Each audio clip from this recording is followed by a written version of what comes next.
Oui, alors bonjour, je suis David Tardy, conseiller en formation, chargé de mission académique, donc sur l'Académie de Nancy-Metz pour le réseau des Greta, en charge du développement des langues et des formations générales.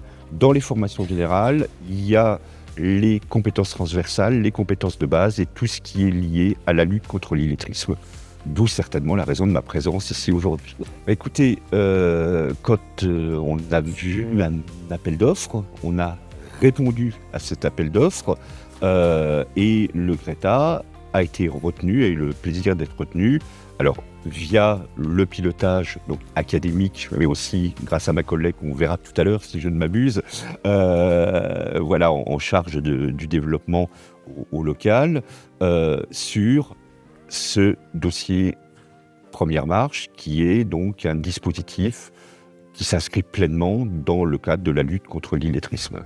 Moi, mon coup de cœur par rapport au cahier des charges, c'était qu'il y avait deux phases. La phase Première Marche, donc à destination des bénéficiaires, des personnes en situation d'illettrisme, sans d'ailleurs d'entrée statutaire, ce qui était extrêmement intéressant, mais également ce qu'on appelle l'axe 1, qui est la sensibilisation des professionnels. Et ça, c'est quelque chose qu'on a fait par le passé sans que ça fasse l'objet spécifiquement d'un appel d'offres.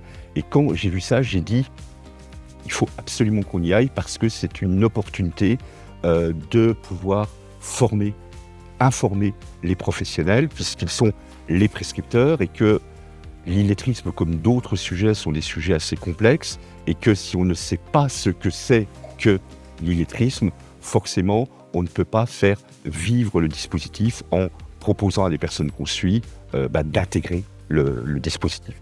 Donc vraiment, dans ce dispositif, c'est l'aspect donc, sensibilisation des acteurs en lien avec la partie Première Marche qui m'a séduit et c'est ce qui fait globalement, j'ai tendance à dire, son succès à l'heure actuelle, puisque le dispositif fonctionne et c'est notamment grâce à cet aspect double du dispositif. Globalement, on est sur des personnes en situation d'illettrisme. Donc, je rappelle les principes de l'illettrisme. Il y a l'illittératie, l'innumératie et tout ce qui est lié à l'électronisme. Donc, on vraiment difficulté à lire, écrire, à compter. Lié à cet aspect compter, il y a se situer dans l'espace et le temps, qui sont extrêmement importants. Et puis tout ce qui est lié aux bases des outils numériques qui, à l'heure actuelle, sont indispensables. Donc ces personnes-là rencontrent ce type de problème. Sinon, voilà, le dispositif n'est pas fait pour eux. Et ce dispositif-là est en amont de tout, c'est-à-dire les faire, on va dire globalement, réfléchir.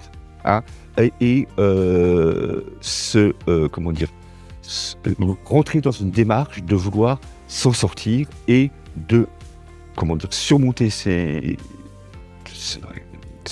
problèmes avec également tout un travail sur les compétences transversales parce que évidemment autour de l'illettrisme il y a aussi d'autres compétences qui ne sont pas correctement en place.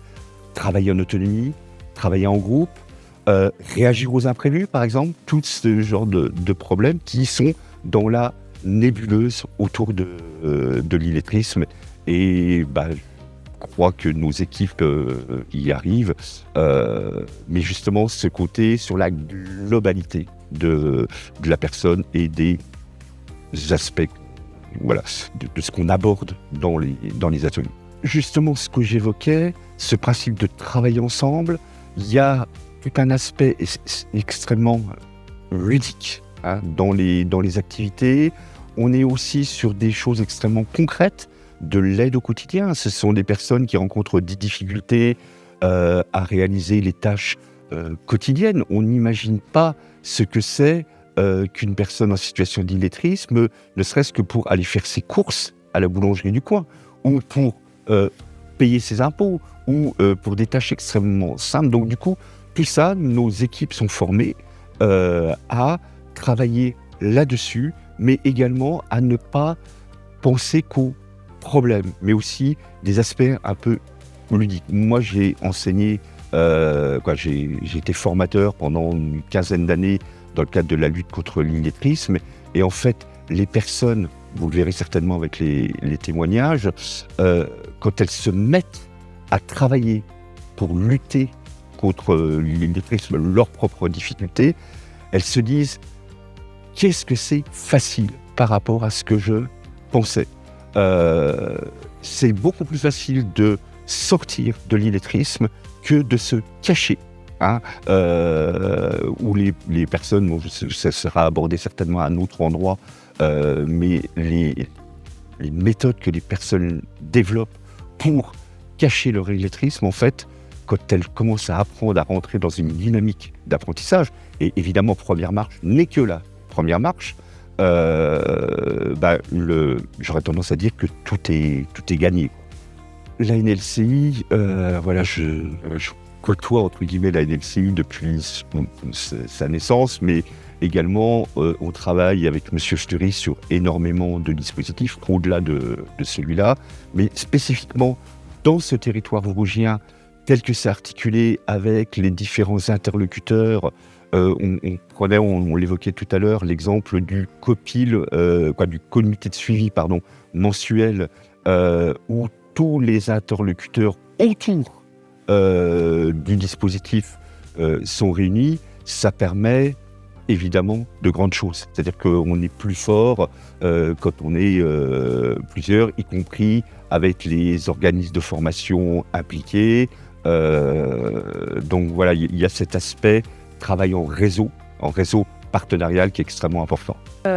Alors, via tous les acteurs qui interviennent autour de ce dispositif, travaillent ensemble. Et notamment, il y a un moment d'échange qui est le comité de suivi, où, avec l'intégralité des acteurs, les représentants des financeurs, les organismes de formation, l'organisme de formation partenaire qui intervient sur compétences au talent, on arrive à articuler tout ça. Et puis, évidemment, il y a un acteur majeur, c'est la NLCI, via M. Fleury, avec lequel on travaille sur ce dispositif et sur d'autres projets depuis un certain nombre d'années.